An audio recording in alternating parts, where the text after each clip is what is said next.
পরশুরামকে মারার জন্য এবার আয়ুষীকে জিম্মি করলো বিজিত। হ্যাপি বার 70 দেখা যাবে আজকের পর্বে। বিস্তারিত জানতে ভিডিওতে একটি লাইক দিয়ে চ্যানেলটি সাবস্ক্রাইব করে সম্পূর্ণ ভিডিওটি দেখতে থাকুন। গল্পের শুরুতেই আমরা দেখতে পাবো তটিনী আয়ুষীকে নিয়ে পরশুরামের বাড়িতে চলে এসেছে। তখন সবাইকে বলে ওকে নিয়ে থানায় গিয়েছিলাম, এফআইআর দায়ের করা হয়েছে। যদিও বিষয়টি প্রথমে কেউ মতামত দেয়নি, তবু ভবিষ্যতের কথা মাথায় রেখে এই সিদ্ধান্ত নেওয়া হয়েছে। কারণ ঘটনাগুলো যেদিকে এগোচ্ছে তাতে বড় ধরনের অঘটন ঘটার আশঙ্কা রয়েছে। দুষ্কৃতীরা ইতিমধ্যে দুজন মানুষকে টার্গেট করেছে। প্রথমজন হচ্ছে পরশুরাম, দ্বিতীয়জন হচ্ছে আয়ুষী। পরশুরাম তখন বলে আরেকজন রয়েছে, যা শুনে সবাই বলে কে? তখন পরশুরাম বলে লাট্টু, যা শুনে সবাই অবাক হয়ে যায়। তখনই ওইখানে পাঁচু চলে আসে, বলছে বৌদি মাছে লবণ হলুদ দেওয়া হয়েছে, মাছটা এবার ভেজে নাও। তখন তটিনী বলে হ্যাঁ হ্যাঁ আসছি। তটিনী তখন নন্দিনী এবং আয়ুষীকে বলে তোরা একটু বস, আমি তোদের সবার জন্য গরম গরম খিচুড়ি আর ইলিশ মাছ ভেজে নিয়ে আসছি। আচ্ছা গরিব দিদির বাড়ি থেকে খেতে পারবি তো? কোনো সমস্যা হবে না তো? তখন আয়ুষী বলে কি বলছো দিদি, কেন সমস্যা হবে? কোনো সমস্যা নেই। এদিকে তটিনী চলে যায় রান্নাঘরে, সবাই মিলে গল্প করতে থাকে। লাট্টু এবং পিকুকে নিয়ে নন্দিনী চলে যায় গল্প করতে। অন্যদিকে পরশুরাম এবং বলরাম দুই বন্ধু গল্প করতে থাকে। বলছে বিয়ে করার পর যদি স্ত্রীর সঙ্গে হাত মিলে কাজ না করি তাহলে সেটা অপরাধ। আমরা বাইরে গিয়ে যত কাজ করি তা বেশি পরিশ্রম করে ওরা সারাদিন বাড়িতে কাজ করে, রান্নাবান্না, কাপড় কাচা, বাসন মাজা, ঘর গোছানো সব কিছুই ওদের সামলাতে হয়। তাই সুযোগ পেলে আমি ওর কাজে হাত লাগাই। বলরাম তখন বলে আমি এসব কি করে বুঝবো, আমি তো এখনো বিয়েই করিনি।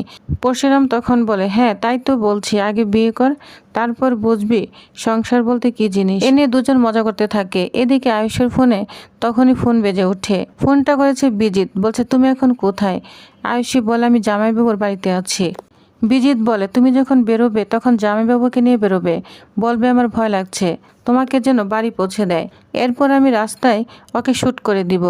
যা শুনে আয়ুষী একটু ভয় পেতে থাকে, কিন্তু বিজিতের পরামর্শ অনুযায়ী আয়ুষী কাজ করতে থাকে। এরপর আমরা দেখতে পাবো সবাই খাওয়া দাওয়ার পর আয়ুষীকে পৌঁছে দিতে যায় পরশুরাম। আয়ুষী বলে জামাইবাবু বৃষ্টি তো প্রায় থেমে গেছে, আপনি কেন ছাতাটা নিয়ে এলেন? পরশুরাম বলে বৃষ্টি কমেছে ঠিক, কিন্তু আবার শুরু হতে কতক্ষণ, তাই সঙ্গে নিয়ে এসেছি, চলো এবার বেরোনো যাক। আচ্ছা তোমার গাড়ি কোথায়?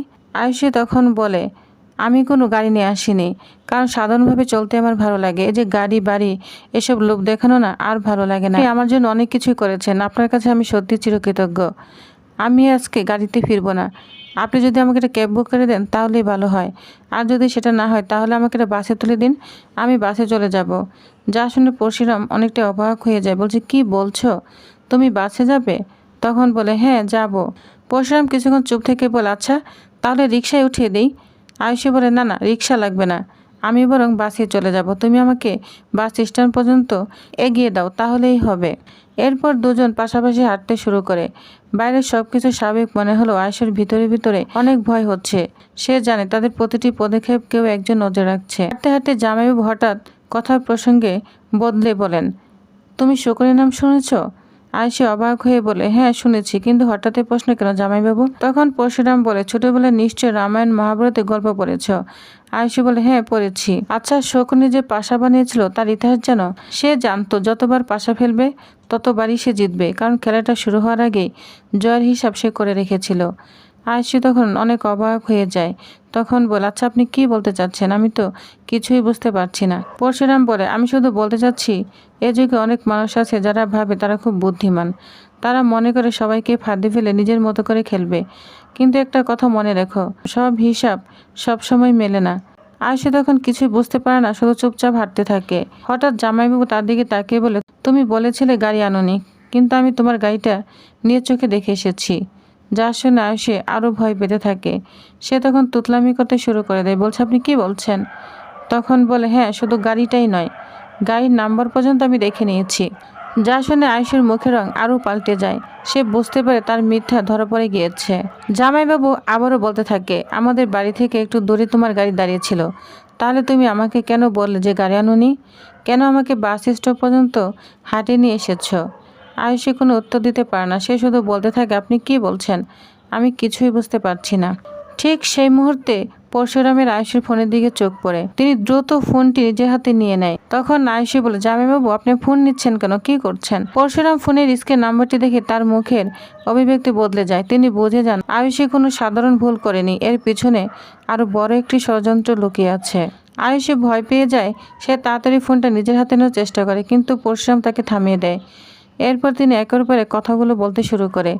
আয়ুষী, তুমি আমাকে ভুল পথে চালানোর চেষ্টা করছো, আমাকে ফাঁদে ফেলতে চেয়েছো। তুমি ভেবেছো আমি কিছুই বুঝতে পারছি না, কিন্তু তুমি ভুল করছো। তুমি শকুনের পাশার গল্প জানো তো? শকুনি ভেবেছিল তার পাশার কেউ তাকে হারাতে পারবে না, কিন্তু মনে রাখো এই যুগে এমন কোনো শকুনি জন্মায়নি পরশুরামকে বুদ্ধির খেলায় হারাতে পারবে। আয়ুষের চোখে তখন জল পড়তে থাকে। সে বারবার বলতে থাকে, আপনি আমাকে ভুল বুঝছেন, আমি আপনাকে ঠকাতে চাইনি। এরপর আমরা দেখতে পাবো চারিদিকে বিজিদের গুন্ডারা ঘেরাও করে ফেলেছে পরশুরামকে। তখন বলে, এই নাও তোমার বাহিনী না চলে এসেছে। এরপরে শুরু হতে থাকে মারপিট। গুন্ডাগুলিকে ইচ্ছামতো মারতে থাকে পরশুরাম। এদিকে ভয় পেতে থাকে আয়ুষী। এদিকে মারামারি করতে থাকে পরশুরাম, কিন্তু পিছন থেকে একটা গুন্ডা তাকে একদম পিস্তল দিয়ে শুট করে দিবে। তখনই বলরাম তাকে বাঁচিয়ে নেয়, যা দেখে অবাক হয়ে যায় পরশুরাম। তখন বলরামকে বলে, থ্যাংক ইউ বন্ধু। পরশুরাম তখন আয়ুষীকে বলে, আমি চাইলে এই মুহূর্তে তোমাকে গ্রেপ্তার করতে পারতাম, কারণ তোমার বিরুদ্ধে সন্দেহ করার যথেষ্ট কারণ রয়েছে, কিন্তু আমি সেটা করব না। যাও, তুমি গাড়ি করে বাড়িতে চলে যাও। এরপর আয়ুষীকে গাড়িতে তুলে দেয়। এরপর পরশুরাম বলরামকে জড়িয়ে ধরে বলে, বন্ধু তুই না থাকলে হয়তো আজকে আমি মরে যেতাম। তখন বলরাম বলে, তোর এই বন্ধু যতদিন আছে তোর কিচ্ছু হবে না। পরশুরাম তখন বলরামের প্রতি অনেক খুশি হয়ে যায়। এদিকে বলরাম বাড়িতে এসে তটিনীর হাতের ইলিশ মাছ ভাজা খিচুড়ি মজা করে খেতে থাকে। এদিকে বাড়িতে এসে তটিনী কান্না করছে, খুব কান্না করছে। ত্রিপর্ণা তখন বলে, কিরে আয়ুষী, তোর কি হয়েছে? শরীর খারাপ লাগছে? তুই কাঁদছিস কেন, কি হয়েছে? কিন্তু আয়ুষী কিছুই বলে না, শুধু কান্না করতে থাকে। এরপর নন্দিনী এসে বলে, কিরে আয়ুষী, কি হয়েছে, তুই কান্না করছিস কেন? কিন্তু নন্দিনীকেও কিচ্ছু বলছে না। এদিকে প্রার্থনা এসে বলে, আমার মনে হচ্ছে তটিনীর বাড়িতেই কিছু একটা হয়েছে, তাহলে ও কান্না করছে কেন? নন্দিনী সঙ্গে সঙ্গে আপত্তি জানায়, কি বলছো? তটিনীর বাড়িতে কেউ অপমান করবে কেন? আমিও তোর সঙ্গে গিয়েছি, কই কিছুই তো হয়নি। প্রার্থনা তখন বলে, আমি কাউকে দোষ দিচ্ছি না, কিন্তু কোনো কারণ ছাড়া আয়ুষী এটা কাঁদবে সেটাও তো বিশ্বাস করতে পারছি না। তটিনীর মা তখন বলে, আচ্ছা আয়ুষী বল, তটিনীর সঙ্গে তোর কোনো ঝগড়া হয়েছে? কেউ কিছু বলেছে? আয়ুষী কিছুই বলে না, শুধু কান্না করতেই থাকে। এদিকে নন্দিনী বলে, আমিও তোর সঙ্গেই ছিলাম। এরপর নন্দিনী তটিনীকে ফোন দেয়, বলছে, আচ্ছা আয়ুষীর কি হয়েছে? আয়ুষী তোর বাড়ি থেকে চলে আসার পর শুধু কান্না করছে।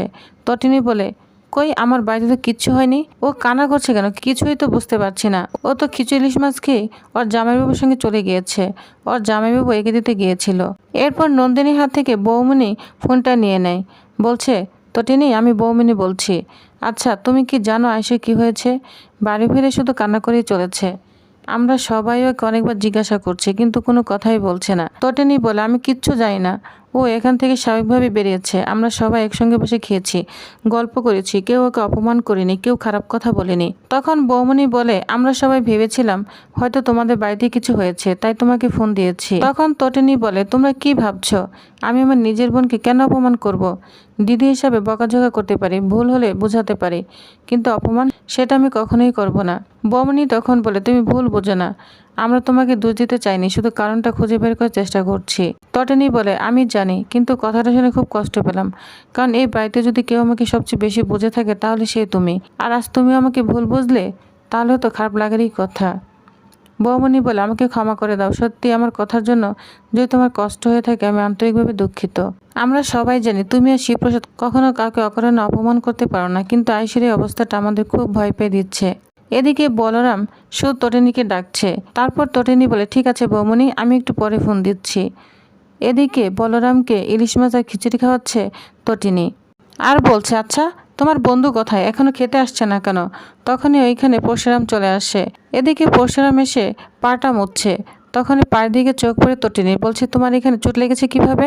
কিন্তু পরশুরাম তাকে সত্যি কথা বলে না, কথাটা এড়িয়ে যায়। তখনই তটিনী জিজ্ঞাসা করে, আচ্ছা আয়ুষীর কি হয়েছে? আয়ুষী বাড়িতে গিয়ে কান্না কেন করছে, তুমি কি কিছু বলেছ? তখন বলে, না তো, আমি কি বলবো, আমি তোকে কিছুই বলিনি, এগিয়ে দিয়ে এসেছি। কিন্তু পরশুরাম সত্যি কথা বলে না। তখন বলরামের কাছে গিয়ে তটিনী বলে, আচ্ছা তুমি কি জানো, তুমিও তো তোমার বন্ধুর পিছনে গিয়েছিলে, তোমার বন্ধুকে কিছু বলেছে? তখন বলরামও কিছু বলে না, প্রশামের দিকে অবাক হয়ে তাকিয়ে থাকে। তো প্রিভিয়াস তারা নেক্সট আকর্ষণীয় পরিবার কি থাকছে তো জানতে অবশ্যই আমার সাথেই থাকুন। ধন্যবাদ।